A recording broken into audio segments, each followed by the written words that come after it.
imagine being invited to a feast by the king and your response is, eh. I mean, wrap your mind around that a little bit. That's crazy. Who does that? Who gets an invitation from the most important person in the world at that point? What could you possibly have going on in your life that is so important that you can't attend the feast that he has invited you to?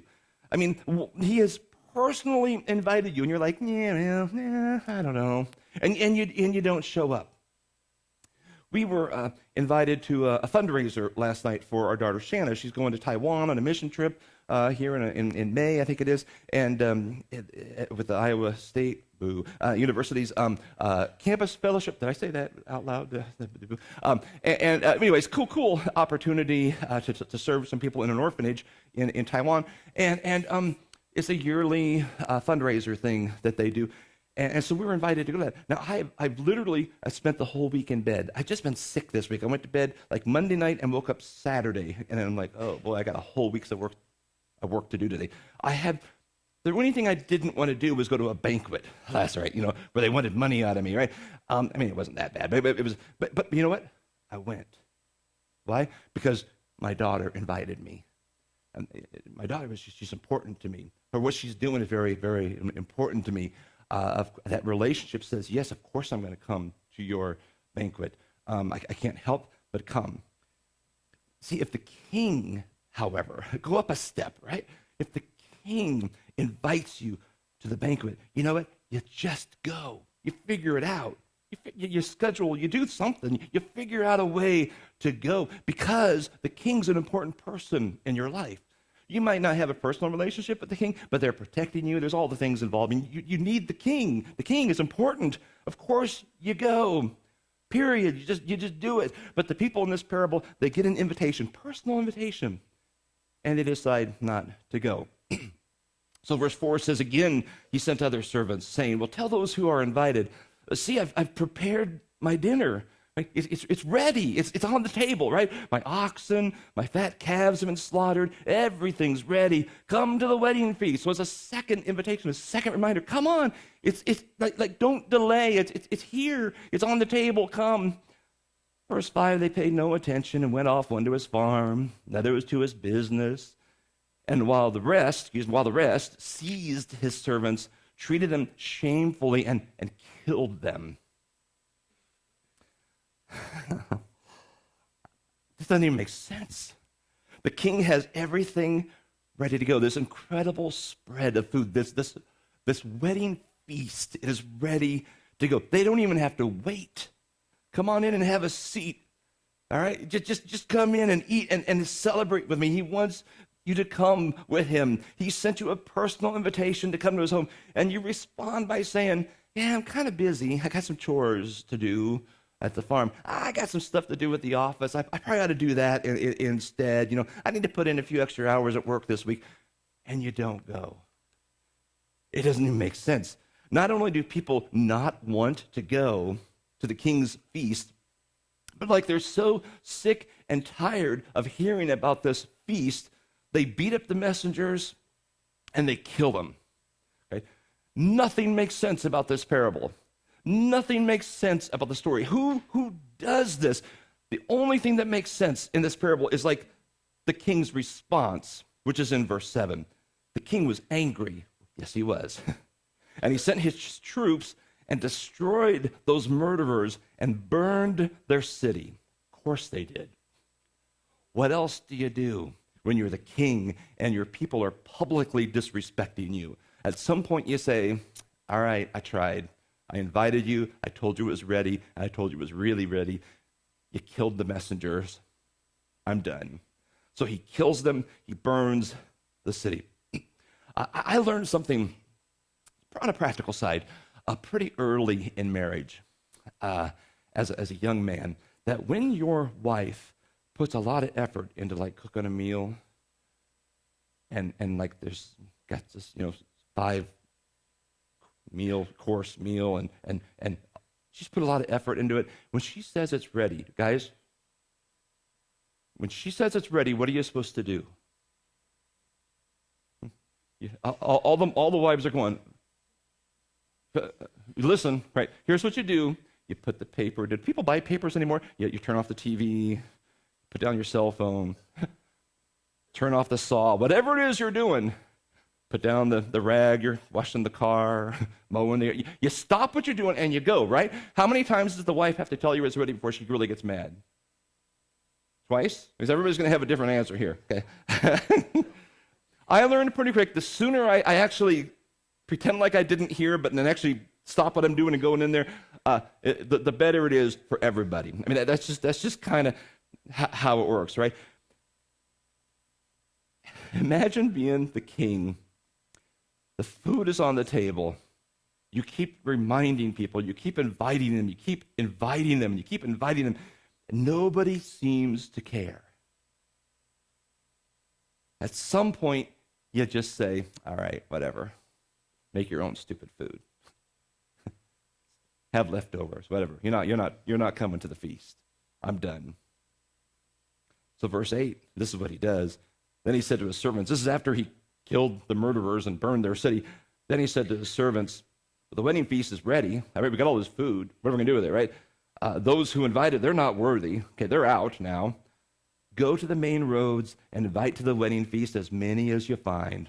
Those servants went out to the roads and gathered all they found, both good and bad. So the wedding hall was filled with guests. So all the special invitation VIP people, the VIPs, they decided, nah, not really interested. They're out.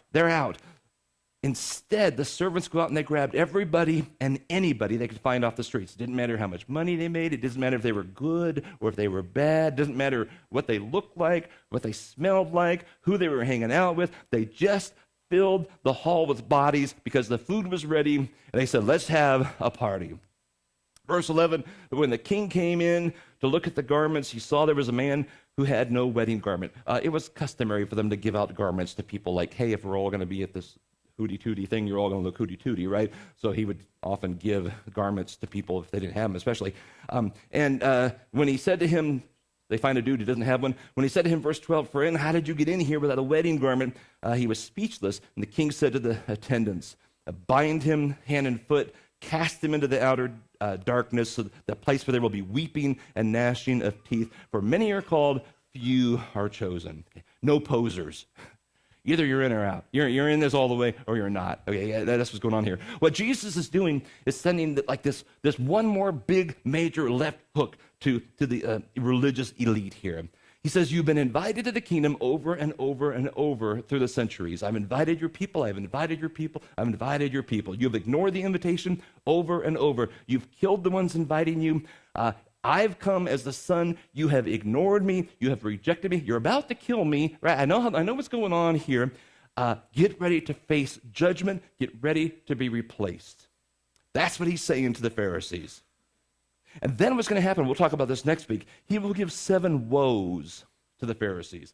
We'll call them 7 blows. It's kind of like one of those last scenes of like all 12 Rocky movies, boom, boom, boom, boom. He just kind of starts going after the Pharisees verbally. He calls them blind guides. He calls them hypocrites. He calls them whitewashed tombs. He calls them murderers. I mean, he is publicly going to just shame them to the point they have no choice but to silence him once and for all. We'll talk about that next week. And they will respond exactly how he said they would, by killing the son who came to rescue them. Now, 2 things from this parable.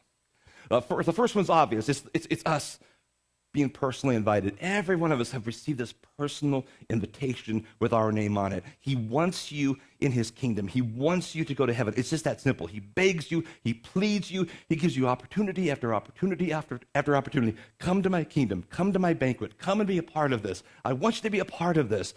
A lack of response is the same as saying no. Going off to work on the farm or work or whatever you're doing is the same as saying, I'm not coming. If you're ready to lay down your life and follow him, talk to me if you've never done that before. Don't wait. At some point, the waiting will be over, and he'll just say, I've waited long enough. And he'll burn the village, and it's over, right? And go to someone else. But secondly, if you're here today and you're a follower of Jesus, you're like, I'm in. I'm a follower of Jesus. I lay down my life for him. I do everything for him. This is important to understand. Okay, there's a key. This is essential for you to understand. As a servant of the king now, you have accepted the invitation. Your role has changed. What do the servants do? I mean, they went out to the streets, right, and invited more who needed to know about the invitation, right? The servants were not sitting around the table with their knife and their fork in their hand saying, well, come on, when are we going to eat? Understand this. This is so important for us.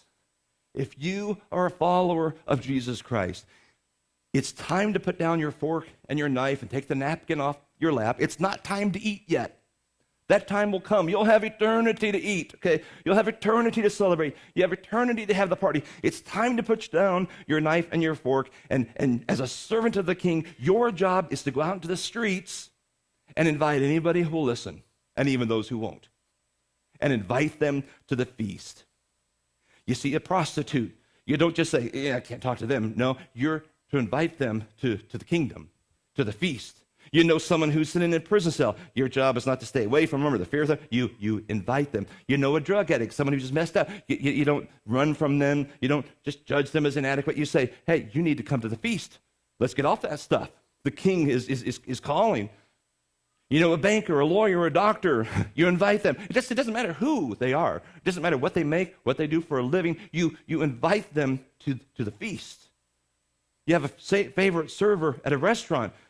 Don't let your relationship be all about, nacho chips and pickles, whatever. You invite them to the feast. There's a bigger feast coming. You have a relationship with the cashier at the grocery store. Let it go beyond, what on sale in the cereal aisle this week. You invite them to the feast. You invite everyone you see. Everyone. That is your job as a servant of the king. Is there anyone in your world that you can think of that has not been invited? There's plenty. There's plenty. But often it's not on our radar because we've got our knife and our fork in our hands. We're ready. We're like, well, when would he eat? What's for me? I joined this whole Jesus thing for me. When do I get my rewards? When do I get to be happy? All that stuff. No. Put the knife and fork down. Who has Jesus put in your path that you need to invite to the feast? You've probably invited some people before, and their response has been, maybe that's been most of us have been there at some point. We're like, yeah, whatever. And we had to get invited a second or third or a fourth time. Don't just walk away. It's time to invite them again. So you're not responsible for how they respond. You're just simply responsible to offer the invitations over and over and over again, to continue to give them that one more chance. The king has sent me to offer you the feast. Are you interested? Come on out. Come on to the feast. Here's the deal. Easter's 4 short weeks away. One of the most natural times, even still, it's still one of the most natural times to invite someone to the feast, to invite someone to the kingdom, to Jesus, right? You already know people who are thinking in the back of their minds, it's Easter, maybe. They might not be actively thinking it at this point, but it's in the back of their minds, Easter's coming. It wouldn't be like foreign totally to hear, you want to come to church? Do you want to know about Jesus? Here's some statistics I thought were rather interesting. 82% of unchurched are at least somewhat likely to attend church if invited. That's a big number. 82%, or at least some. It doesn't mean they're going to jump up and down, all of them. Some will be more interested than others, right? But they're at least somewhat interested. They're like, yeah, maybe, yeah. 82% of the people you know who are not in relationship with Jesus, not in a church right now, would be somewhat likely to attend. On the other hand, 2% of church members invite an unchurched person to church in a given year. Here's what 98% of the church is sitting around the table with their knife and their fork in their hand saying, well, come on, Jesus, when do we eat? I'm hungry. And the whole time he's saying, put down your knife and fork and go out into the highways and byways and invite people to my feast. What are you doing? We're not eating yet. I'll tell you when it's time to eat. I'm sure here those numbers are reversed, right? 98% of us probably invite people. I'm a positive guy.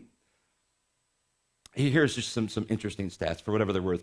4% of formerly church adults are actively looking for a church to attend. That's not a huge number, but that means they're out there, right? 6% would prefer to presume attending regularly the same church they had attended. For whatever reason, they slipped away. They kind of just drifted, and now they're not doing anything. 62% is not actively looking, but is open to the idea of attending church regularly again. That's a pretty good number. They don't even know they're looking, but in the back of their mind, you ask them, oh yeah, we'll think about that. Yeah, maybe so, right? I like how Scott McConnell sums things up. He's a researcher. Says clearly, we can encourage Christians to pray that the unchurched would sense God calling them back. But God works through his people. We're his servants. We're the ones taking out the invitations to the feast. The survey showed that many would respond to an invitation from a friend or acquaintance, or their children. So maybe you have a mom or dad that needs Jesus, right? Or an adult family member.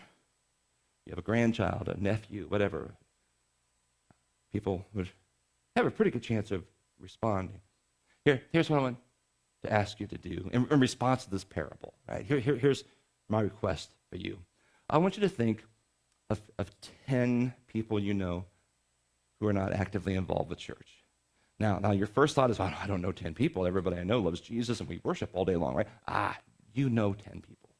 Okay? You know 10 people.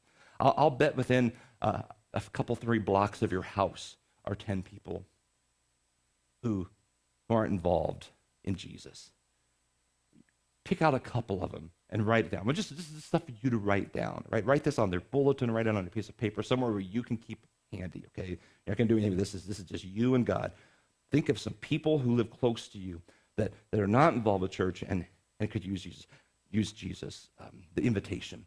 I'll bet you work with 1 or 2, 3 people who are not part of the kingdom of God. Maybe not. Probably do. Probably. And it's time for them to be invited to the kingdom. Maybe your children are on a sports team with people who are not in church. You know that because you're playing soccer this morning, and they have Sunday teams, right? So you know these people. Are they involved with Jesus or not? You probably have a favorite restaurant and a favorite server in that restaurant. Now, you can keep your relationship on pickle level, or you can go a little bit deeper and say, hey, what do you do on Sunday mornings? There's a good chance they work, but you can invite them to a Bible study. You can invite them to Jesus, right? There's other ways around this, right? Or someone you see at the grocery store regularly, someone you work out with, someone you play basketball with or golf with, whatever. There's people in your life. I'm saying if you actually put your mind to it, you can come up with 10 people that represent 10 families who who you rub shoulders with once in a while, who need the invitation. As a servant of the King, he has sent you to them. And at this point, maybe you've invited him a long time ago. Maybe you're just sitting there with a knife and fork in your hand. You're like, well, I'm just waiting to eat. Put your knife and fork down. Invite these people.